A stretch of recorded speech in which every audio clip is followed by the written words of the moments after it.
Bonjour à tous et bienvenue dans cette nouvelle vidéo de formation sur le module Clearance. Dans cette vidéo, nous allons parcourir ensemble l'ensemble du module Clearance, c'est-à-dire son organisation, ses concepts, chaque fonctionnalité que vous utiliserez au quotidien pour gérer vos dossiers de dédouanement.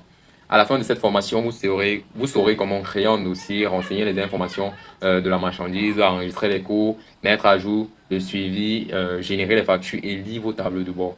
Donc, commençons déjà par ouvrir le module.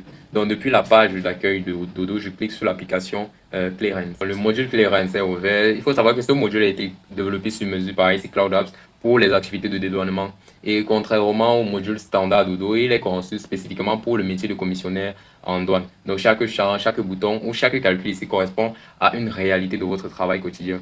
Ce module centralise en un seul endroit la création et le suivi de vos dossiers, la gestion de tous les coûts associés et le tracking physique de la marchandise et la génération automatique de la facture client.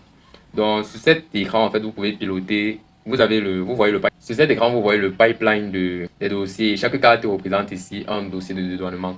Vous pouvez voir en un coup d'œil le numéro du dossier, la LTA, le transporteur, le montant initial et la marge. En vert, sur le dossier excédentaire et en rouge, sur le dossier est déficitaire. Avant d'aller plus loin, nous allons voir les trois concepts fondamentaux du module. Le premier, c'est le dossier de dédouanement. Sur cet écran, vous voyez votre pipeline de dédouanement et chaque colonne ici représente le statut de ces dossiers-là. Donc, nous avons par exemple le statut de draft, embrouillon, confirmé, de terminer et d'annuler. Puis nous avons également en haut, tout en haut, vous avez remarqué certainement, nous avons les menus. Nous avons entre autres le menu de dossier pour afficher tout ce qui est lié à la gestion de dossiers, notamment mes dossiers et suivant les périodes. Nous avons le menu pour la gestion de tout ce qui est tracking et le suivi des dossiers, le menu d'activités pour afficher en fait la liste des activités planifiées. Nous avons le menu des transporteurs, le menu de dashboard et le menu de configuration qui est le menu où nous allons gérer tout ce qui est configuration. Le menu de dashboard, ce menu cela intègre trois dashboards principaux qui ont été conçus par IC Cloud, notamment le dashboard d'overview, de performance par utilisateur et le menu de dashboard contient à lui seul trois sous-menus, à savoir le menu d'overview, le menu de performance par utilisateur et le dernier qui est le dashboard avancé. Puis nous avons le menu de transporteur qui est là pour gérer tout ce qui est opération de transport. Donc, ainsi présenté les menus, nous allons explorer ces menus-là un peu plus tard dans la formation. Puis nous avons, juste en dessous des menus, nous avons le champ de recherche et de filtre.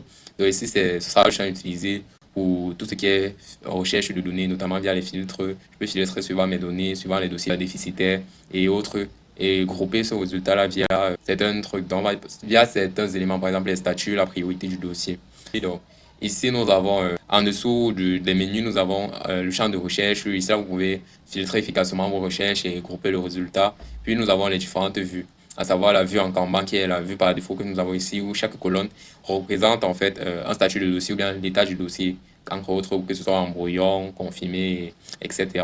Comme vous pouvez le voir, chaque carte ici représente un dossier.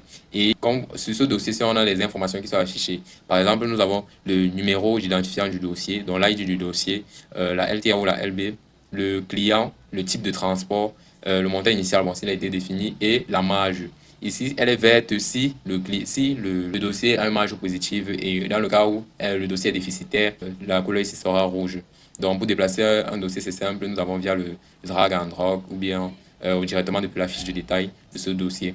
Puis nous avons la vue en liste qui est une vue un peu plus détaillée où vous pourrez ajouter vos propres informations que vous souhaitez qui soient visibles par défaut pour pouvoir facilement comparer. Et puis vous avez la vue des pivots et la vue en graphique. Donc, c'est un peu des vues que nous verrons un peu plus tard dans la formation.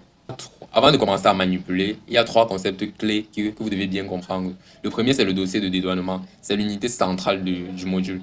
Tout ce que vous faites en Clearance, que ce soit le coût, le tracking, les factures, est rattaché à un dossier. Un dossier correspond à une opération de dédouanement pour un client.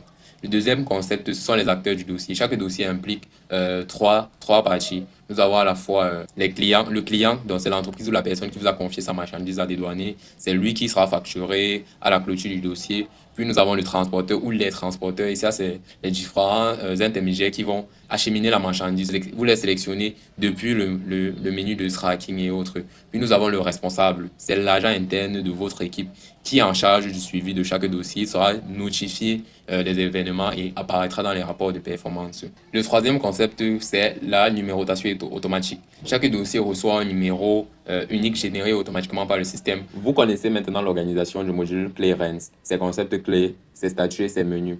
Dans la prochaine vidéo, nous allons créer un dossier complet de A à Z